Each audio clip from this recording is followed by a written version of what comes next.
The Committee on Homeland Security will come to order. Without objection, the chair may declare the committee in recess at any point. The purpose of this hearing is to receive testimony on President Biden and Secretary Mayorkas' open border policies and how these failed policies have had a profound and devastating impact throughout our country. This is the second hearing in this committee's impeachment proceedings regarding Secretary Mayorkas. I'm pleased to have a distinguished panel of witnesses before us today. I would now like to formally introduce our witnesses. Ms. Tammy Nobles.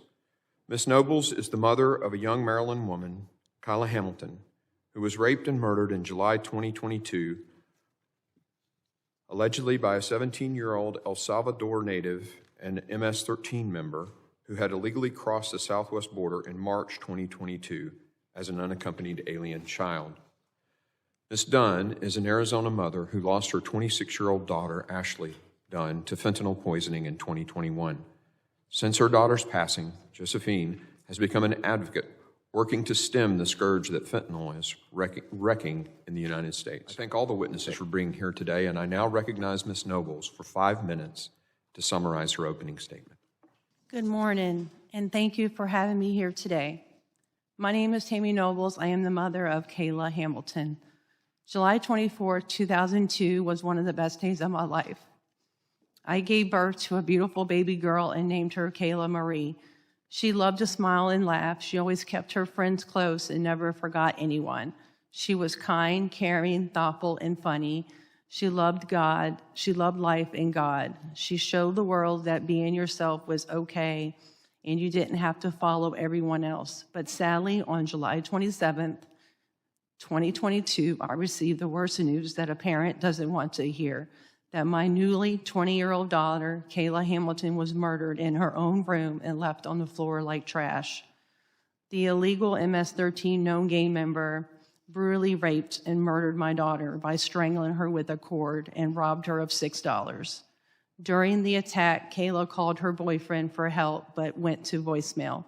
The voicemail of the murderer strangling Kyla was 2 minutes and 30 seconds long. DHS employees failed to visually inspect the assailant by lifting his shirt to check for gang-related tattoos. Had DHS employees performed a visual inspection of the assailant's body, they would have seen MS-13 gang-related tattoos on his body, disqualifying him from entering the U.S. DHS employees failed to make a simple phone call to the El Salvador government to verify if assailant was on an MS-13 gang affiliation list. Had they done so, El Salvador government officials would have confirmed that the assailant was a known MS-13 gang member with a prior criminal history. DHS supervisors have failed to train and supervise DHS employees to properly screen minors attempting to enter U.S. soil from El Salvador. The operational neglect committed by DHS carried over into DHS, whose operational neglect further sealed my daughter's fate. DHS's operational neglect included its employees violating clearly articulated protocol requiring a minor to be placed with a verified relative before entering the U.S.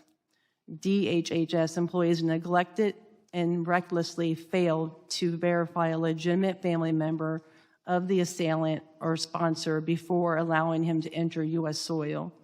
There were clear inconsistencies in the DHS and DHS records regarding the identity of the relative to whom the assailant was released. Ultimately, HHS's failures, the MS-13 gang member as a minor, to rent a room in a trailer park from another individual who was also an illegal immigrant. There was also a lack of transparency by DHS and DHHS, including but not limited to DHHS failure to provide House of Representative Chairman Jim Jordan a copy of its audit report. Let's take a moment and think about how Kyla felt that day, how scared she must have been that day knowing that she was dying, if she was going to see her mommy again, her baby sister, her brother, or her cat Oreo. Kyla fought for her life that day with all that she had, and in the end, she lost to an individual that wasn't even supposed to be allowed in the country. For me, this is not a political issue. This is a safety issue for everyone living in the United States. This could have been anyone's daughter. I don't want any other parent to live the nightmare that I am living. I am her voice now, and I'm going to fight with everything I have to get her story told and bring awareness of the issue at the border. If we had stricter border policies, my daughter would still be alive today. Nothing will bring my daughter back nor fix the pain of not having her here. But I want to prevent this from happening to someone else's child. This isn't about immigration. This is about protecting everyone in the United States. Thank you. Thank you, Ms. Nobles. I now recognize Ms. Dunn for 5 minutes to summarize her opening statement. Good morning. Before I begin, I wish to thank you all for the gift of your time. I want to thank you for allowing me to share my beautiful daughter's story. As painful as it is for me to do so, I wish to spare as many parents the unfathomable pain and debilitating grief that I carry every single day. My daughter Ashley has left this earth 967 days ago. Today would have been her 29th birthday. In the next 5 minutes, you will see many beautiful photos of Ashley on the screens. Photos are all that my family and I have left of her. That's not true. I guess we do have a small amount of ashes in an urn, and we do have our memories.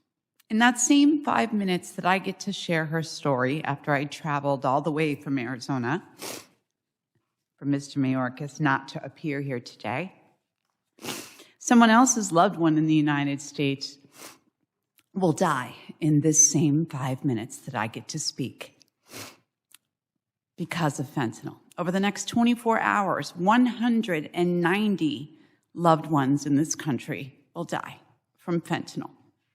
50% of that fentanyl is coming through my state with an open border. The beautiful state of Arizona today will lose 5 people to fentanyl. 5. You see, Arizona recognizes that fentanyl is a weapon of mass destruction. While you see her beautiful smile and almond-shaped eyes scroll across those screens, more often than not, I remember her differently. Every time I close my eyes, I see all of the tubes. When it's quiet, I hear all of the machines that were keeping her alive. You see, my husband and I had to sit for 86 hours in the ICU while we were begging God, because yes, we're Christians and we're conservative, we're from Arizona. We were begging God, we were pleading God, bargaining that she would just breathe. Over the last 32 months, Ashley did not celebrate her son's 5th, 6th, or 7th birthday. She did not watch her baby graduate from kindergarten. She did not celebrate Christmas or Thanksgiving, nor did we as a family. I'm sure you guys did. So she celebrated the last of her birthdays when she was 26. She will forever be 26.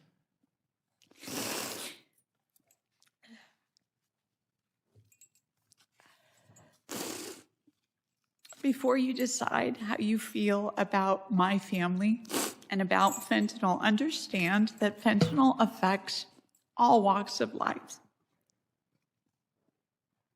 By the time my testimony is over, please know that one person will have died. Ashley had brown hair and the most beautiful eyes. Ashley, with one smile, would steal your heart. Ashley had a kind heart and a gentle soul.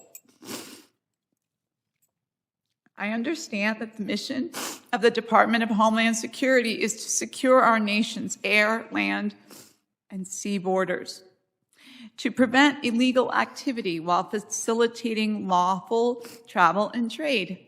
In my humble opinion, Mr. Mayorkas' border policies is partially responsible for my daughter's death. His wide open border policy allows massive quantities of poisonous fentanyl into our country.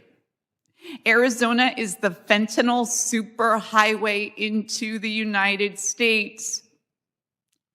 I personally feel Mr. Mayorkas is responsible for opening that border to allow more than 10 million illegal border crossings since February of 2021, which supports most of the illegal fentanyl into this country.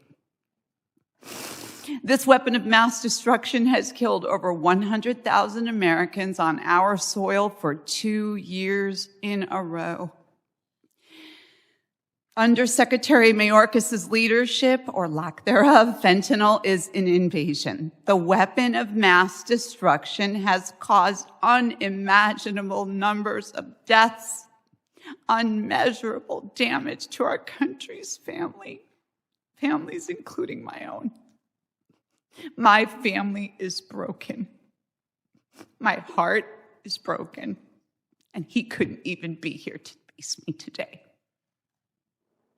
Whatever he's doing that is more important than facing me today, I don't know what that could be. Our country deserves a secure border. Our country deserves to feel safe. Our country deserves to be free of fentanyl. We need to close the fentanyl superhighway. We need to close the border. Thank you. Thank you, Ms. Dunn.